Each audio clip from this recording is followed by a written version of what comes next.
สบายดีมื้อนี้ก็ออกมาซื้อกับข้าวเก่าเด้อพี่น้องเด้อซื้อกับข้าวร้านเก่าร้านเดิมนี่แหละบ่ฮู้เพิ่นหายหน้าหายตาไปไสเพิ่นก็มาถ่ายให้พี่น้องนี่แหละเพิ่นไปแต่งเมียบ่จักพี่น้องเอ้ยกับข้าวคือเก่านะครับผมนี่ล่ะกับข้าวนี่ก็ตอนนี้ก็ละคนกำลั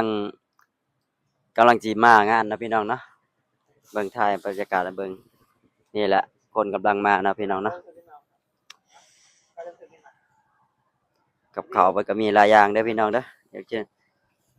หมูปิ้งอะนี่ไม้ละ5 บาทพี่น้องกับข้าวเพิ่นก็หลายอยู่เดะ